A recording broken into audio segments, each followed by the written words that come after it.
Bonjour à tous. Bonjour Shador Javan. Bonjour, je connais pas votre nom, pardonnez-moi. Aline, Aline, bonjour, voilà. bonjour Aline, bonjour. Voilà. Nous vous accueillons aujourd'hui à l'occasion de la parution de votre nouveau roman que Ouais, je vais essayer de mettre en et ces êtres sans pénis avec un point d'exclamation. Donc ce roman qui vient de paraître il y a quelques jours. Alors en quelques mots pour ceux qui ne vous connaîtraient pas.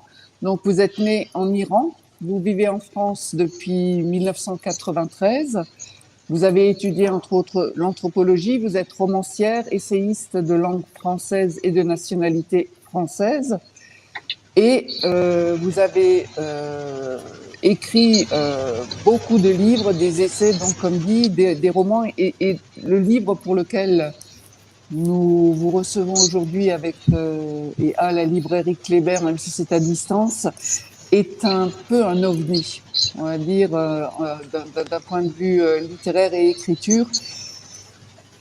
Je l'ai lu d'une seule traite et c'est une écriture à couper le souffle et une écriture à bout de souffle, mais tellement pleine d'esprit, d'humour et de questions, et des questions qui exigent des réponses, et pas juste des réponses toutes faites.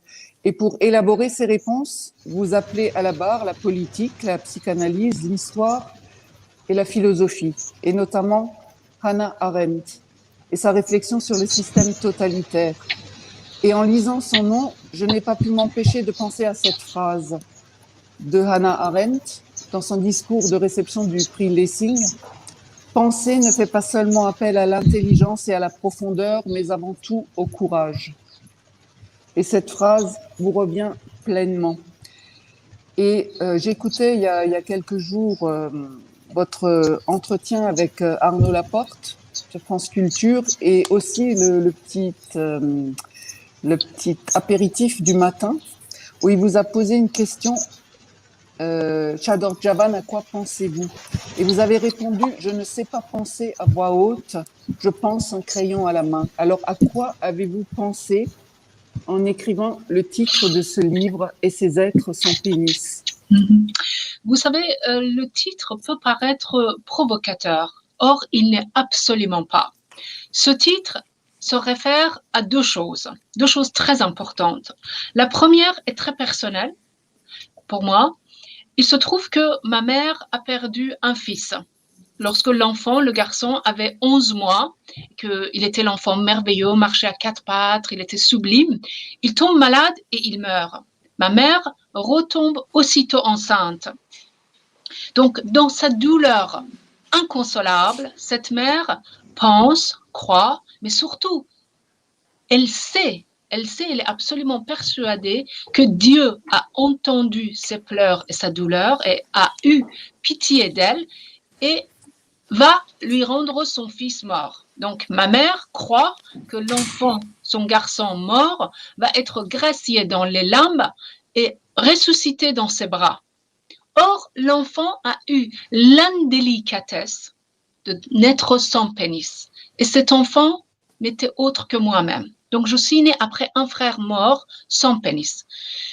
Et aussi, une autre chose à laquelle ce titre se réfère, c'est que depuis la nuit des temps, depuis toujours, dans beaucoup de pays au monde, l'Arabie Saoudite, l'Inde, la Chine, peut-être aussi en Europe, on n'en parle plus, mais dans les millénaires qui précédaient, on enterrait l'enfant né, le bébé, le nourrisson, dès qu'on constatait qu'elle n'avait pas de pénis.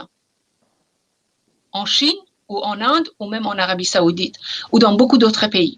Et donc, et puis, dès que l'enfant naissait, même il y a quelques siècles en Europe, sans pénis, on lui réservait une éducation qui l'a privé de beaucoup d'activités, d'être pleinement un être humain, d'être maître de son destin, mais aussi de beaucoup de liberté. Donc, ces êtres sans pénis, non seulement ce n'est pas un titre provocateur, mais c'est un titre absolument essentiel et je dirais fondamental. Et c'est Donc voilà aussi, pourquoi ce titre. ouais.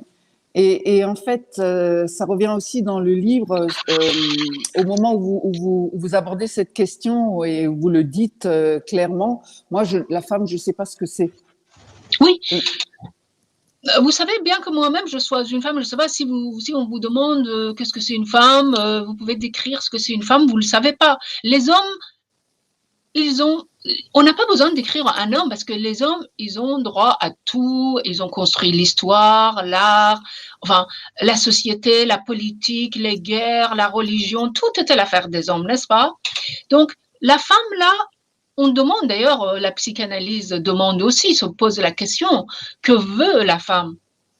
Moi, je sais pas. Moi, je ne sais pas parce que d'être déterminé, vous savez, même sans être né après un frère mort, beaucoup de femmes, beaucoup d'êtres ont été stigmatisés juste parce que nés sans pénis. Et donc, cela détermine et aussi nous conditionne, ça veut dire conditionne toute notre existence, toute notre existence. Imaginez par exemple, aujourd'hui même, 21e siècle, des femmes qui sont nées et grandies sous le joug des lois islamiques. Qu'est-ce qu'elles peuvent avoir en commun avec des femmes européennes, américaines, universitaires? Rien. À part l'absence du pénis, la seule chose qu'on a en commun, c'est de ne pas avoir une seule organe qui nous donne le droit de pouvoir assumer nos désirs, de assumer pleinement comme des êtres humains qui peuvent être, question n'est pas d'être bonne ou mauvaise, ou être meilleure ou être moins bien que les hommes, mais avoir tous les droits qui sont réservés aux hommes. Tous les droits. Et vous les interpellez, ces intellectuelles femmes occidentales et ce mouvement MeToo, et vous dites aussi ce qu'en font les ayatollahs, comment ils l'utilisent. Oui, écoutez, je pense que bon nombre de féministes ou d'intellectuels font fausse route. Car souvent, on pense et on se dit, bon, ces femmes qui sont écrasées par les dogmes islamiques, par les lois islamiques, bon, c'est dans les pays lointains, c'est en Iran, c'est en Arabie Saoudite, c'est au Qatar, que sais-je encore, en Algérie, au Mali, au Sénégal, etc., etc. Et c'est leur affaire. Mais je pense qu'on aurait 1000 fois tort. On aurait gravement tort, car on devrait être aveugle, vraiment aveugle, pour ne pas voir qu'en fait, ces dogmes qui écrasent les femmes dans les pays musulmans ont de plus en plus influence dans nos sociétés européennes. Ces dogmes de plus en plus influencent nos sociétés européennes et essayent et veulent régir une partie de la société. Donc, oui, j'interpelle et les intellectuels et les féministes en disant que peut-être vous faisiez, peut-être que vous faites fausse route, car regardez, hashtag MeToo n'a pas contaminé la Chine avec son 1,5 milliard, n'a pas contaminé l'Inde, n'a pas contaminé les pays musulmans, ni même d'ailleurs l'immense majorité des musulmans vivant en Europe. Comme si l'histoire de viol, agression, harcèlement sexuel n'existait pas dans ces pays-là. Or, on sait très bien que en Égypte, dans tous les pays musulmans, comme ça à la louche, je dirais, 95% des femmes ont subi un attouchement ou un harcèlement sexuel dans leur enfance ou dans leur adolescence. Mais personne n'en parle. Et quand les femmes sont violées, quand elles osent porter plainte, ou quand on sait, quand ça se sait qu'une jeune femme a été violée, quand on l'assassine pas, on la tue pas, souvent on la force d'épouser son violeur pour la réputation, pour préserver la réputation de la famille. Donc, ces choses-là sont à nos portes. Ça veut dire que, certes, les droits des femmes ont beaucoup progressé dans les pays occidentaux, mais les droits des femmes ont beaucoup régressé dans les pays musulmans. Donc, on aurait tort de ne pas prendre la mesure de l'influence de ces dogmes dans nos pays européens. Et on sait que l'histoire est faite par les minorités actives, on le sait. Oui, et vous posez clairement aussi votre inquiétude pour l'avenir de votre pays. J'ai envie de citer quand même le poète, puisqu'on dit que le poète a toujours raison quand il chante que la femme est l'avenir de l'homme. Et vous interrogez l'avenir de la femme, l'avenir de votre pays d'origine, mais aussi l'avenir de votre pays d'élection, qui est la France, et de tout ce qui est autour, tout au long des pages de ce livre, où vous interrogez aussi la question de, parce qu'au début, vous êtes en panne d'écriture. Vous Tout à racontez fait. comment vous êtes en panne d'écriture et de la question de à quoi ça sert, à quoi bon. Et vous y allez quand même. Mm. Et pouvez nous raconter un peu comment vous y allez quand même? Écoutez, j'avais vraiment beaucoup de difficultés parce que moi, j'écris des romans qui sont à la fois des romans politiques, des romans sociaux, je peux dire, mais aussi des romans très intimes et très personnels dans lesquels les sentiments les plus intimes et les plus profonds sont analysés. Et je crée des personnages auxquels les gens peuvent s'identifier. Donc, il y avait beaucoup de choses que je voulais aborder dans ce livre. Et j'avais beaucoup de difficultés, d'une part à cause d'un problème de santé que j'avais, mais finalement j'ai compris aussi que mon problème, j'ai un asthme sévère, il y avait aussi tous ces éléments psychologiques qui y intervenaient en fait. Ne serait-ce que même dans ma façon de parler, de ponctuer ou même dans mon écriture. Et il y avait un autre problème aussi qui se posait à moi, puisque j'ai écrit ce roman au courant de l'année 2019. La sortie a été retardée plusieurs fois à cause du Covid. Et donc, c'était le moment où, en Iran, il se passait beaucoup de choses, des manifestations notamment de 19 novembre, que le gouvernement a été que le gouvernement a vraiment réprimé dans le sang. Le gouvernement iranien a coupé l'Internet pendant 10 jours et a massacré la population dans le silence absolu, à l'abri de regard du monde. Pas de photographes, pas de reporters, rien du tout sur place.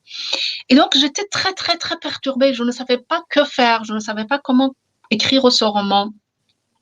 D'autant plus que j'écoutais tous les jours la radio et la télé iranienne, des chaînes basées à Londres ou aux États-Unis, et je lisais les journaux iraniens sur Internet, et je lisais tout le temps en persan, et je devais imaginer et écrire mon personnage en français.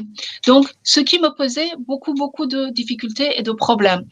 Et donc, parce que normalement, quand j'écris, durant même pour les romans qui se passent en Iran, pendant le temps de l'écriture, je ne lis pas le persan, je n'écoute pas le persan parce que le persan peut intervenir et barrer la voix, V-O-I-E, la voix et aussi la voix avec X de la langue française.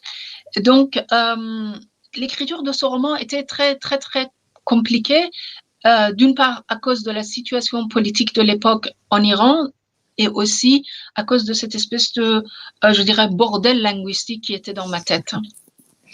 Et ce bordel linguistique, pour reprendre vos mots, en fait, c'est un des moteurs du livre. Absolument. On a des mots qui surgissent et qui, par moments, sont expliqués, à d'autres moments traduits, puis d'autres, on n'arrive pas à les expliquer, on essaye ou à les traduire, et ça se tisse. Et donc, il y a cet écart entre les deux langues qui participe du mouvement que vous donnez à votre écriture et qui est vraiment fabuleux, qui participe de ce souffle qui nous aussi, par moments, nous manque dans tout ça. Et c'est vrai que quand vous dites, j'avais beaucoup de choses à dire, finalement, le montage que vous faites, ou je ne sais pas comment appeler ça, c'est un tissage, c'est un tricotage entre le témoignage, l'autobiographie, la fiction, la poésie aussi. Et donc, il y a toujours un peu ces espaces entre les deux où on est obligé de faire un bond avec vous. Et on a l'impression qu'on emporte beaucoup plus encore que les 230 pages du roman. Donc, Vous savez, allez-y. parce qu'il y a en fait, on est maintenant dans un monde où il y a Netflix, il y a tellement de activités, des choses. Pour que les gens puissent s'intéresser à un livre, il faut vraiment aller droit au but. Et moi, je suis quelqu'un de un peu, excusez-moi l'expression, barbare. Je vais droit au but. Parce que j'estime que il faut vraiment aller chercher le lecteur pour dire, viens, j'ai quelque chose de essentiel et important à raconter. Écoute-moi, ça va t'intéresser. Et d'une part, il y avait ça, et d'un autre côté, c'est vrai que même si le livre, il n'est pas long, et aussi, on peut, je pense, lire chaque chapitre séparément. Ça veut dire chaque chapitre, je l'ai construit de façon que chaque chapitre soit une espèce de nouvelle, roman très très court, mais en même temps, il y a une espèce de continuité et d'unité du fond dans le livre. Et effectivement, le mot que vous utilisez, c'est correct.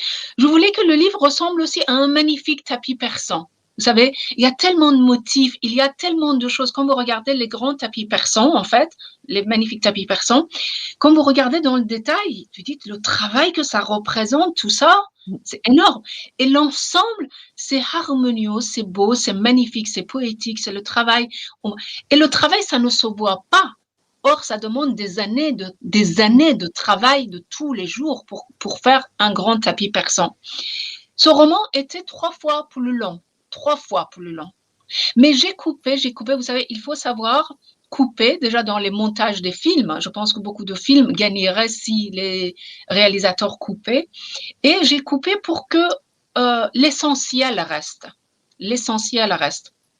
Parce que déjà aussi, les romans longs font peur aux gens. 400, 500 pages, les gens, oh, 500 pages, qu'est-ce qu'elle raconte? Donc finalement, comme vous dites, il y a beaucoup, beaucoup, beaucoup de choses dans ce livre, beaucoup de choses. Je raconte l'histoire de 4 femmes dont le destin bascule parce qu'elles sont des êtres sans pénis. La seule raison, c'est ça. Donc, c'est des choses, des événements sont des faits réels. Des faits réels récurrents. Il ne s'agit pas d'effets divers. C'est très, très différent. Il s'agit d'effets réels et très récurrents qui se passent en Iran. Moi, ce que je fais, ces faits, on peut les voir une fois que les gens ont lu ça. Ils peuvent taper sur Google et ils vont avoir... Ce que j'ai voilà. fait. Exactement. Ça va défiler comme ça, chaque événement. Moi, ce que j'ai fait, parce que ça fait quoi? Ça fait l'information. Et l'information, on en a par-dessus la tête. Il y en a tellement de choses horribles qui se passent dans le monde. Ce que j'ai fait, j'ai créé des personnages. J'ai imaginé ces femmes.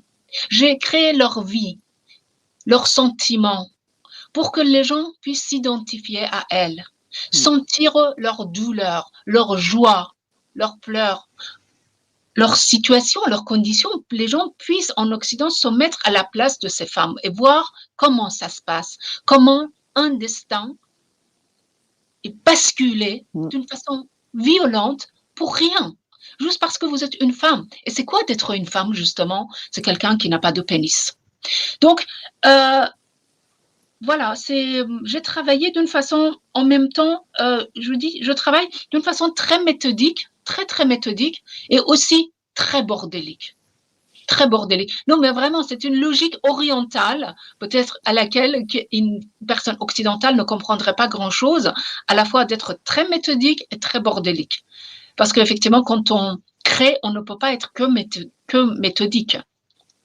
Mais en fait, on le sent à la lecture, c'est-à-dire que, comme vous le dites, on va quelque part, on sent que l'auteur va quelque part, mais qu'en même temps, elle accueille plein de choses, comme elle accueille ces mots en persan qui tout à coup s'imposent, et voilà, et je peux pas faire autrement, et donc je note ce mot, mais aussi il trouve sa place, sa juste place.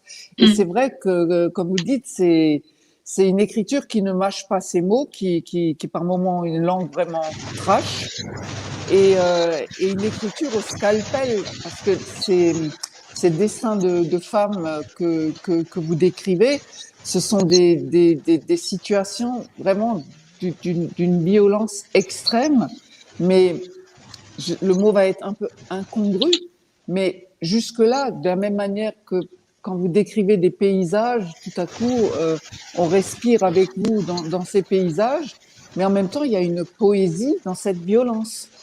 Il y a vraiment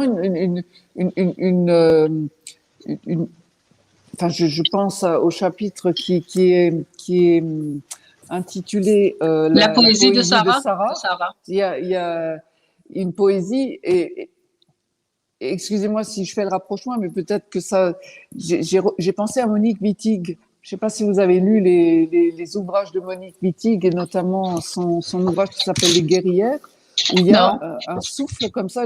C'est un ouvrage dans lequel le personnage principal, c'est elle, le sujet féminin pluriel. Et d'ailleurs, ça me permet d'aborder une autre question. C'est la question des langues qui moi, me passionne. Je suis bilingue d'ici, quoi. C'est-à-dire, ma langue maternelle, c'est l'alsacien. Et nous avons, avec des amis, fondé une association qui s'appelle À livre ouvert, Wie ein offenes Buch. Je sais que vous êtes germanophone, donc vous comprendrez. Un peu, ja. Ich verstehe ein bisschen. Oh, ich verstehe Sie auch. Sehr gut. Schön. Non, mais d'ailleurs, vous parlez combien de langues? Écoutez, ma langue maternelle est le persan. Ma langue paternelle était l'azéri de l'Azerbaïdjan, Azerbaïdjan iranien. À l'école, j'ai appris l'anglais et l'arabe. Je lis l'arabe, je parle et écris et parle l'anglais. J'ai appris l'allemand parce que je voulais aller en Allemagne. Puis j'ai changé, j'ai appris le français quand je suis arrivée en France. Donc, le français était ma 7e langue sur le plan chronologique. Donc, à l'âge de 26 ans, j'ai été initiée à la langue française. Et par exemple, là, à propos de la langue, je vais vous dire une chose. Moi, je me rappelle la première année, quand j'ai dit j'allais très mal, j'ai fait une dépression, et face à une psychiatre femme iranienne, ça faisait quelques mois que j'étais en France, j'ai dit en persan, je vais devenir écrivain dans la langue française. Et j'ai senti qu'elle se dit, oh la pauvre, elle est folle, la fille, là, elle parle même pas, elle sait même pas dire bonjour, je m'appelle Shahdor, j'ai 26 ans, et elle veut devenir écrivain dans la langue française. Et en fait, là, dans le livre, je ne sais pas si vous avez remarqué, il y a un mot divané. On m'a dit toujours depuis mon enfance que j'étais divané. Divané, c'est un mot persan. Divané veut dire quoi? Veut dire fou et folle. Parce qu'en persan, il n'y a pas de masculin et féminin. Nous n'avons pas, exactement. La question du genre ne s'oppose pas. Même elle et il, sie and er, she and he, n'existent pas en persan. On dit ou. Le pronom personnel de 3e personne, c'est un seul mot ou. Donc, dans le livre, j'ai dit je suis divanée et ne pas folle. Je suis fou et pas folle. Pourquoi? Parce que quand on dit quelqu'un, elle est folle, il y a une espèce péjoratif qui déprécie la personne. Or, quand on dit un homme fou, il y a un côté valorisant. Oh, celui-là, c'est un vrai fou. Vous savez, dans la folle, il y a un côté péjoratif, dévalorisant qui n'existe pas dans le mot fou. Donc, je dis, je suis divanée, je suis fou et non pas folle. D'où cette espèce de l'existence du pénis ou pas pénis qui, d'ailleurs, dans la langue française, est assez édifiante. Et cette question du genre, justement, qui change d'une langue à l'autre, entre le français et le persan, comme vous venez de décrire, ça vous a aussi, on dire, travaillé autrement, puisque vous avez fait votre psychanalyse en français.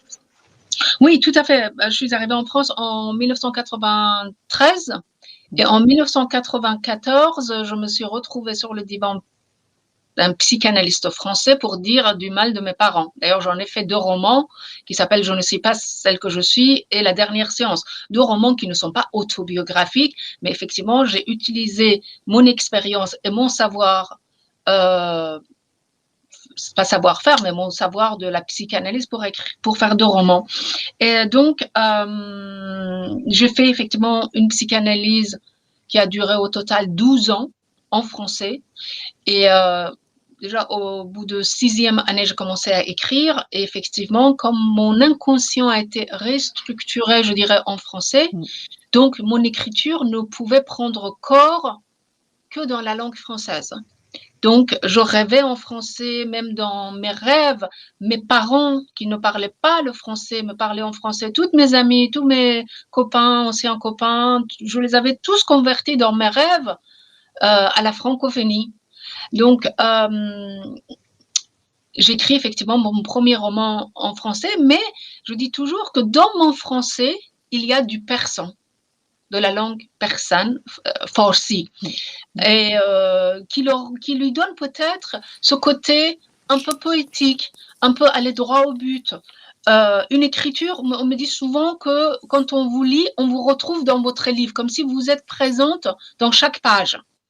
Et c'est vrai que j'existe beaucoup plus puissamment dans mes phrases que ici en chair et en os. Ça rejoint la phrase je ne sais pas penser à voix haute, j'écris un crayon à la main, c'est ça? Exactement, je pense un crayon à la main. Et effectivement, vous questionnez, vous êtes en panne d'écriture, ou du moins en panne d'énergie pour écrire au début du livre, mais en même temps, dans le livre, vous nous rappelez le pouvoir de la littérature et le pouvoir de l'imagination face au totalitarisme. Je ne peux pas m'empêcher de dire la phrase « Die Gedanken sind frei », la liberté de penser. Et ça, c'est vraiment aussi très présent dans cette création littéraire dans la langue de l'autre. Oui, tout à fait. Moi, je dis la littérature, la fiction n'est rien d'autre qu'une revanche imaginaire sur la réalité. Donc, effectivement, c'est pour moi le miracle de la littérature. Par la littérature, on peut réaliser des miracles. Là, vous parliez du chapitre La poésie de Sarah. Et il est vrai que la littérature permet de rendre sublime quelque chose d'atroce.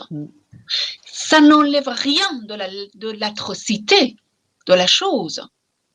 Ça veut dire que la littérature sublime l'atrocité tout en aiguisant l'atrocité, l'aspect l'atroce de l'événement, mais ça le rend sublime.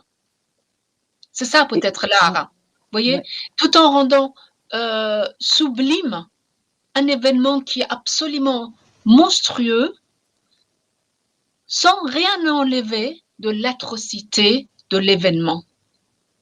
Mais lui donner un aspect poétique, puisque on va entrer dans les sentiments de la personne qui subit cet événement.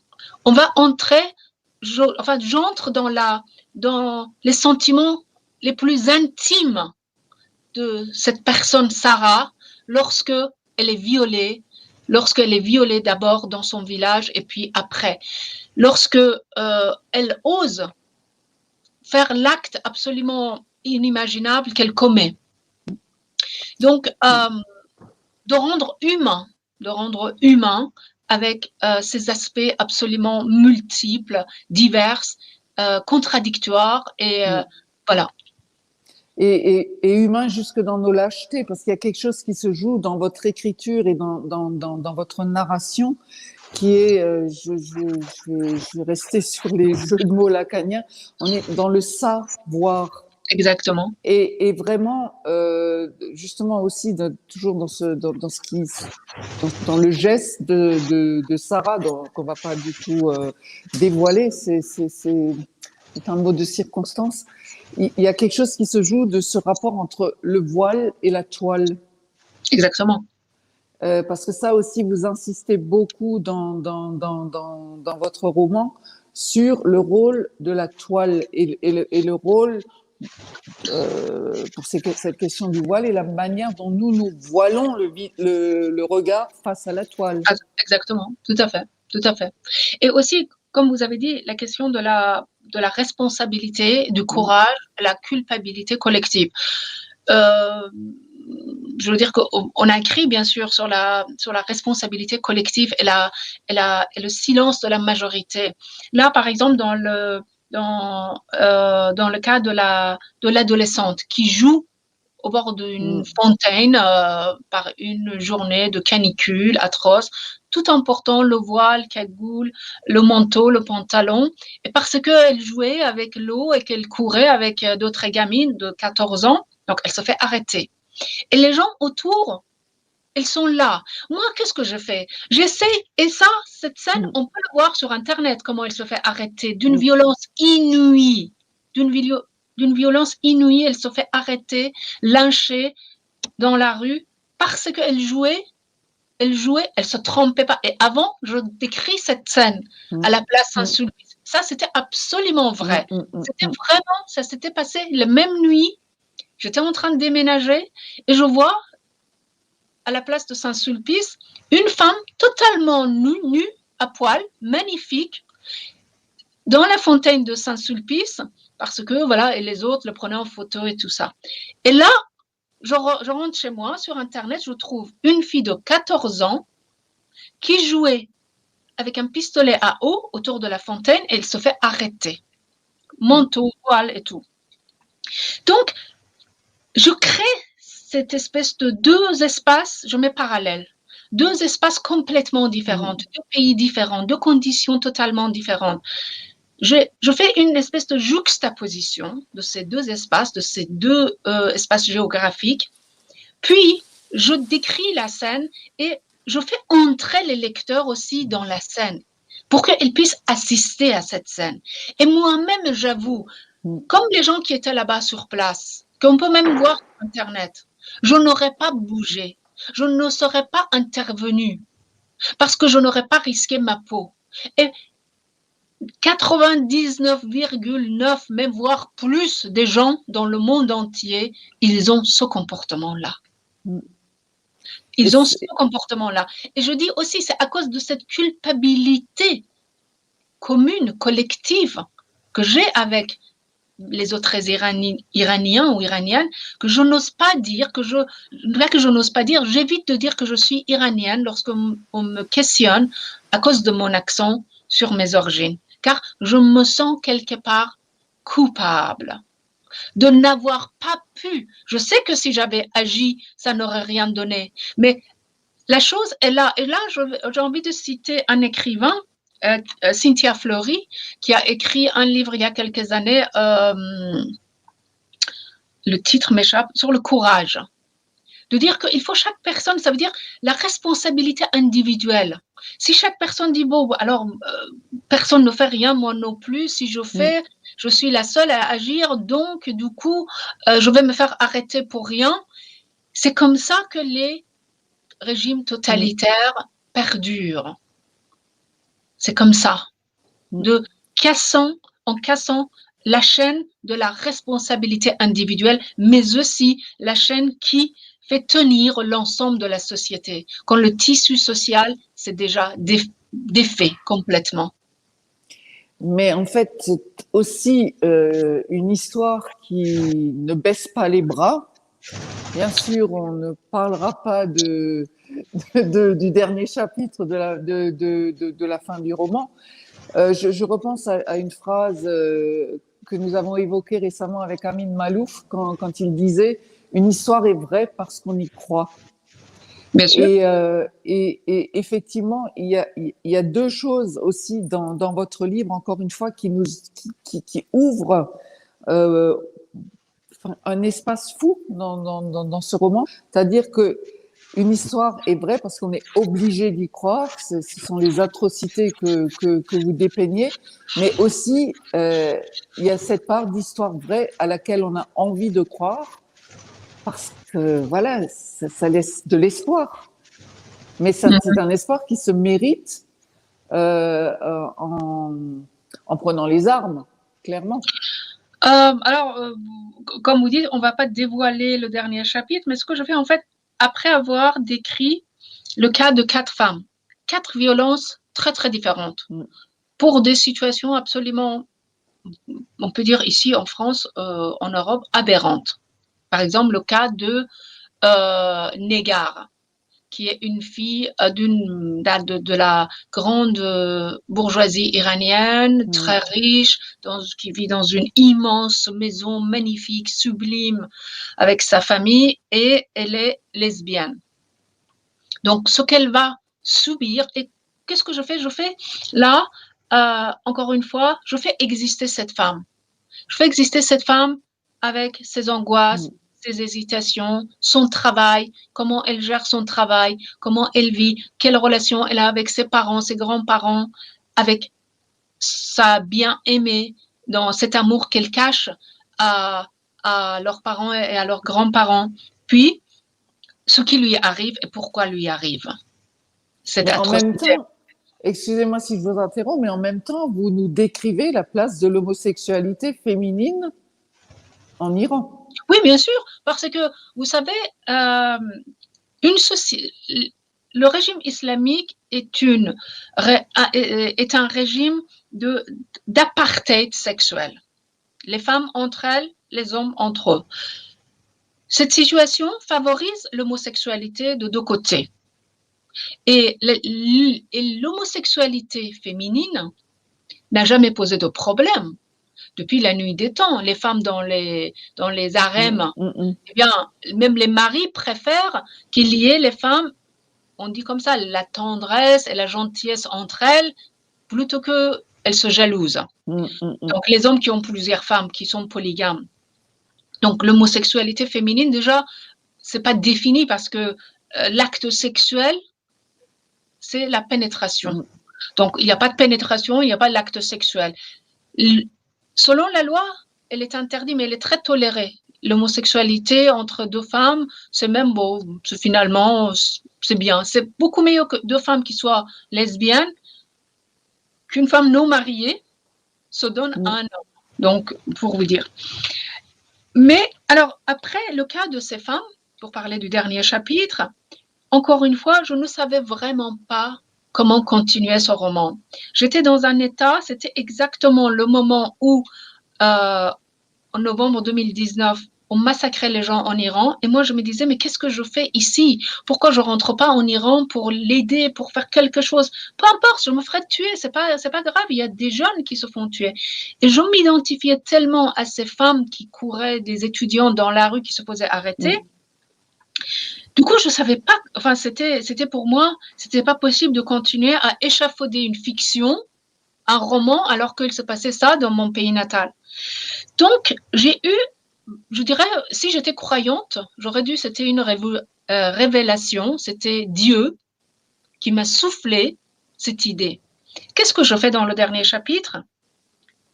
Je quitte la position d'auteur, d'écrivain. Je ne suis plus écrivain. Chador Javan. Mais Chador Javan va entrer dans son roman, elle va devenir un personnage. Ça veut dire comme si l'espace littéraire était un pays avec des frontières, comme si l'espace littéraire était un lieu géographique déterminé. Et il est, puisque quand on lit les romans d'Alexandre Dumas, moi quand j'avais 14 ans, 15 ans en Iran, et je lisais les romans d'Alexandre Dumas traduits en persan, je m'imaginais, j'étais en France de l'époque. Donc, quand on lit un roman du siècle passé de Balzac ou du 19e siècle, de Balzac, de Flaubert, de Maupassant, on est dans cette époque-là. On vit, on imagine, on voyage dans cette époque-là. De même que quand on lit un roman qui se passerait en Inde, en Chine. Donc là, je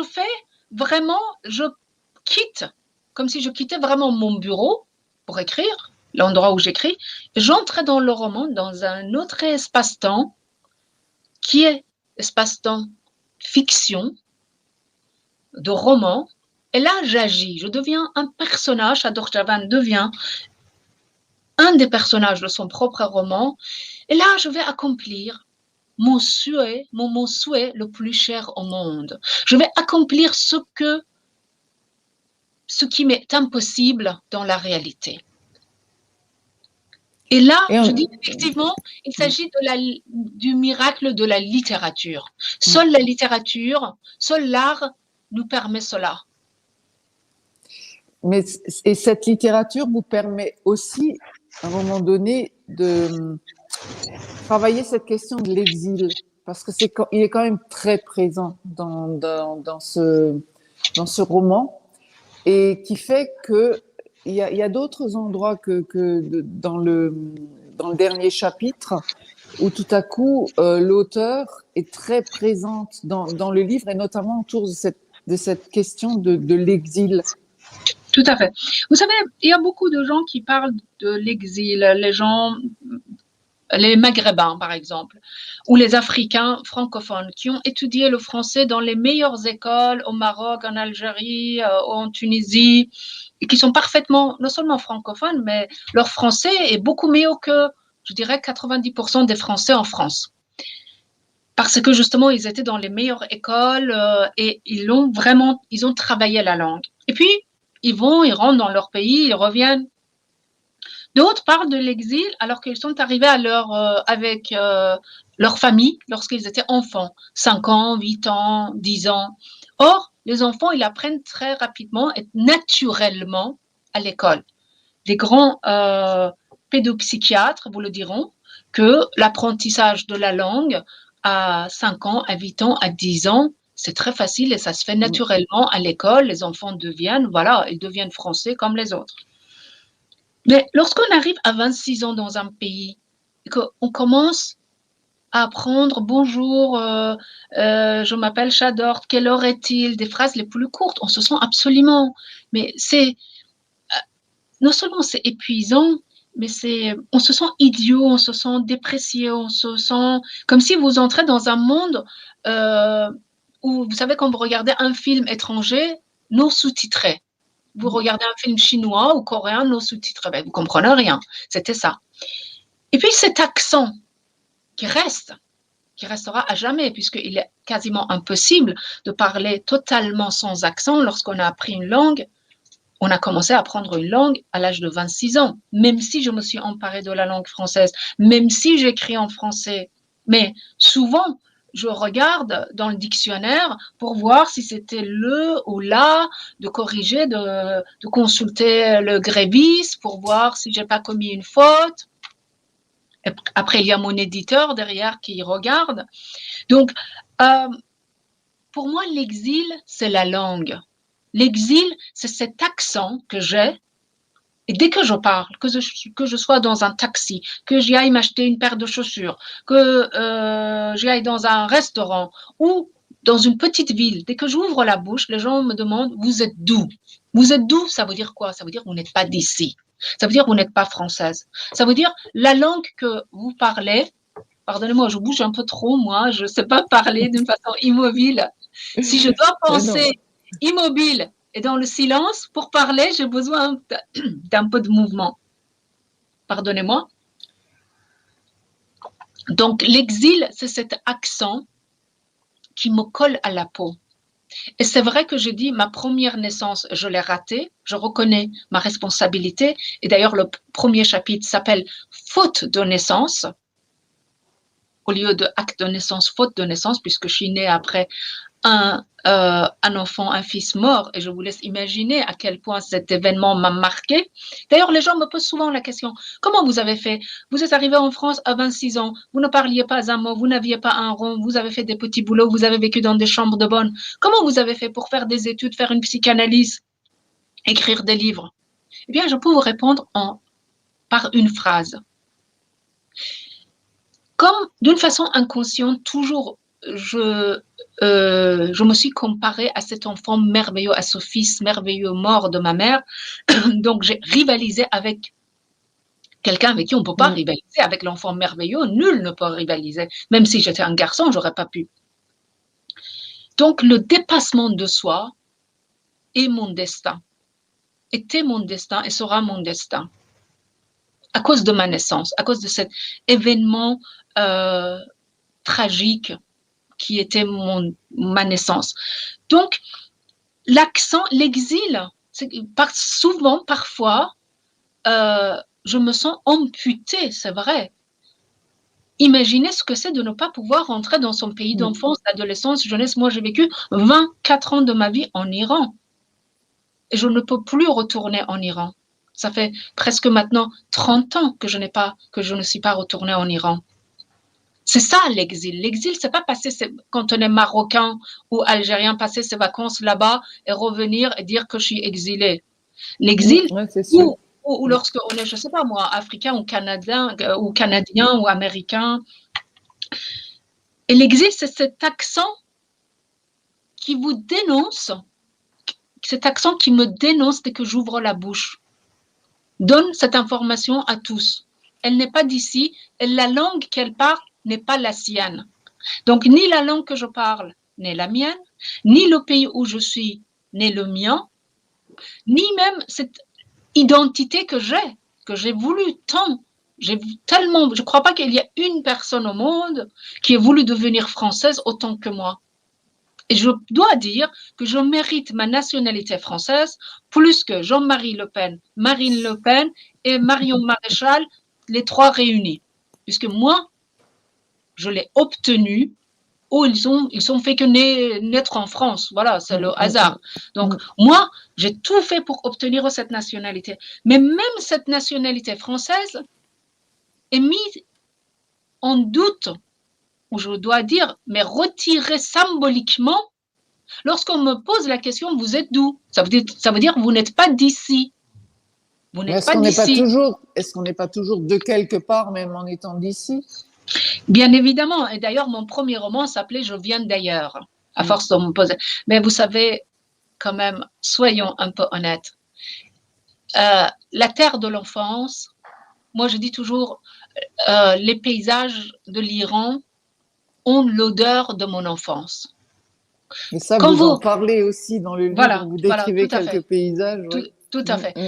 Quand vous êtes d'un village, les gens qui sont nés dans une petite ville, dans un village, après des années, 10, 20, 40 ans, vous retournez dans ce village. Il y a une émotion tellement forte qui vous prennent comme ça. C'est impossible. Je veux dire que on est tous de passage sur cette terre. On est tous de passage sur cette terre. Mais ne pas pouvoir revoir le pays de sa naissance, de son enfance, de sa jeunesse, de son adolescence, c'est quand même quelque chose. Et parler une langue avec accent. Moi, maintenant, j'ai oublié, je n'ai plus la maîtrise que j'avais en persan. Donc, en fait, quand vous êtes au carrefour de plusieurs langues, quand vous trafiquez, je dirais presque ça devient une espèce de trafiquant de langues. Donc, quand vous trafiquez plusieurs langues, finalement, même en persan, j'ai un accent. Quand je parle farsi, les Iraniens me disent « Vous êtes d'où ?» Ils me posent la question « Vous êtes d'où maintenant ?» C'est quand même comme si, parfois je me dis, je me suis créé la condition de ne pas être légitime nulle part. Mais bon, c'est pas mal non plus, hein. Ça a des avantages. Ah non, vous êtes une enfant illégitime très réussie. Et votre écriture, de même, votre traficotage, comme vous dites, c'est un traficotage sublime, vraiment. Merci. Et encore une fois, de bout en bout, on est emporté, et emporté aussi par, l'analyse politique que vous faites. Et c'est vrai que là aussi, vous nous expliquez comment la politique a cette place tellement importante dans votre vie dès votre enfance. Oui, bien sûr, moi, dès l'enfance, alors dès l'âge de 9 ans, j'avais un père qui avait l'âge d'être mon arrière-grand-père, puisqu'il m'a eu presque à 70 ans. Donc, dès l'âge de 9 ans, mon père avait eu un accident très grave et il m'appelait dans sa chambre. J'avais le malheur d'être une bonne élève et lire bien pour mon âge. Donc, dès 9 ans, il m'appelait dans son bureau, enfin chambre, office et tout, et pour lui faire la lecture de 2 quotidiens. Imaginez par exemple un père qui oblige aujourd'hui un enfant de 9 ans pour lui faire la lecture du Monde, le journal Le Monde et Le Figaro. tous les jours. Donc, c'était ça mes après-midi de l'enfance, dès l'âge de 9 ans jusqu'à 14 ans. Après, j'étais assez grande pour dire non. Mais avant, non, je n'osais même pas dire non à mon père. Donc, comme tous les enfants, je regardais à l'époque du chat, je regardais les programmes pour les enfants, le Panthère Rose, je sais pas, la petite maison dans la prairie, ou oui. Zorro et tout ça. Mhm. Donc, mon père m'appelait de sa voix autoritaire. Et quand j'ai retardé un peu, ma mère disait, hé, ton père t'appelle, dépêche-toi. Donc, j'allais dans le bureau de mon père, voilà, je prenais les journaux, je lisais pour mon père, et à l'âge de 9 ans, 10 ans, un enfant ne doit pas être exposé aux violences sociales, politiques, économiques du pays ou internationales. Et mon père, parfois, de sa voix autoritaire, il m'interrompait pour commenter l'article, pour vilipender un tel ministre, un tel je sais pas qui et tout ça. Donc, effectivement, je ne comprenais rien, moi, à ce que je lisais. Mais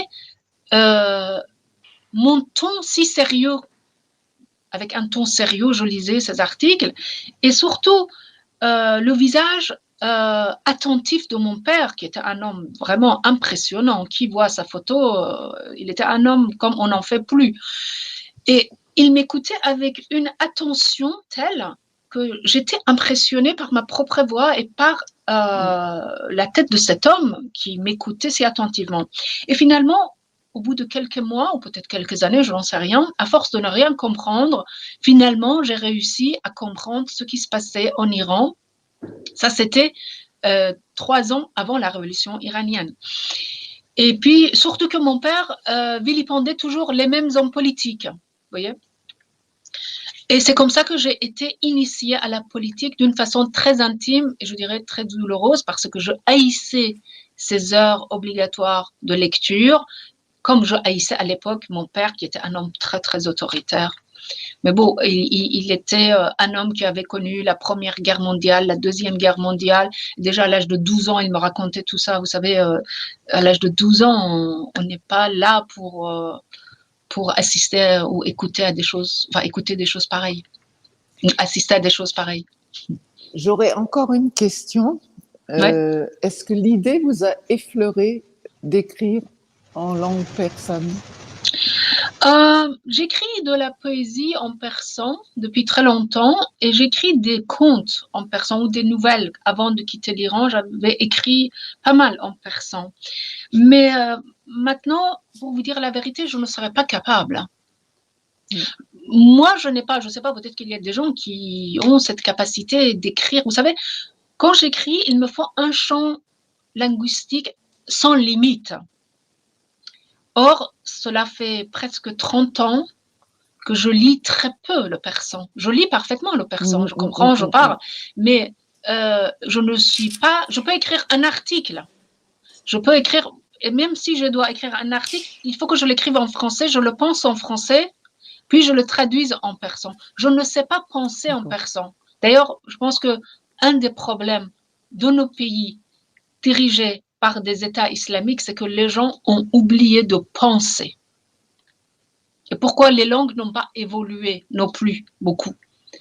Parce qu'on n'a pas pensé les pensées du 18e siècle, par exemple, dans les langues, dans beaucoup de langues encore. En tout cas, dans la langue persane. Est-ce que ça serait justement pas un défi d'amener de la pensée actuelle, contemporaine en langue persane? Peut-être, mais vous savez, pour être traductrice, je pense que c'est un métier à part d'être traductrice. Bon, j'ai 53 ans, j'ai encore beaucoup de choses à écrire et je laisse la traduction pour le traducteur. Mais en fait, c'est encore quelque chose qui vous rapproche de Hannah Arendt, qui a changé de langue d'écriture et qui a continué toute sa vie à écrire de la poésie en allemand. Oui. Donc, est-ce que la langue maternelle reste la langue de la poésie? En fait, le persan, vous savez, le français, par excellence, est la langue de la littérature. Je pense que l'allemand est la langue de la philosophie. Et le persan, par excellence, est la langue de la poésie. Vraiment. Donc, il m'est arrivé d'écrire des petits poèmes en français. Il m'est arrivé. D'ailleurs, il y en a dans mes précédents romans. Mais pour la poésie, mon cœur reste persan. Près de Rumi, Oui, bien entre sûr. autres. Exactement. Le magnifique chant du Ney. Ouais. Shador Javan, je voudrais vraiment vous remercier de tout cœur pour ce... Pardonnez-moi, vous Oui. avez dit Rumi, Beshno Aznei, Chon Hekayat Mikonad, Kaz Jodawi Ha Shekayat Mikonad. Donc Merci. voilà, venu de Rumi, c'est pas de moi. Alors c'est très difficile de le traduire. Là, on n'aura pas de temps. Mais merci beaucoup de Merci nous à vous. avoir offert cette musique de cette langue pour conclure notre conversation. Encore une fois, ce roman est fabuleux. Ce roman est un moment de poésie, un moment de violence, une histoire de femme au singulier et au pluriel. Et je me permets d'annoncer, c'est François Wolfermann qui me le souffle, que vous serez chez nous à Strasbourg fin juin, si vous êtes d'accord. Absolument, je suis d'accord. Et ce sera avec grand plaisir. à l'opéra. Nous vous accueillerons à bras ouverts si on ne peut pas vous serrer dans nos bras. Et j'aimerais bien lire quelques passages au moment, quand je viendrai à Strasbourg, de lire avec ma propre voix quelques passages de mon livre. Si cela peut vous convenir. Avec mon accent. Avec grand bonheur, vraiment, ça serait un magnifique cadeau, Shador Javan. Merci beaucoup. Merci de votre beaucoup. gentillesse. Merci. Et donc, fin juin à Strasbourg, le printemps est magnifique chez nous. Avec grand plaisir. Merci de cette invitation. Merci de votre lecture. Merci à vous pour ce cadeau. Merci à vous. Au revoir.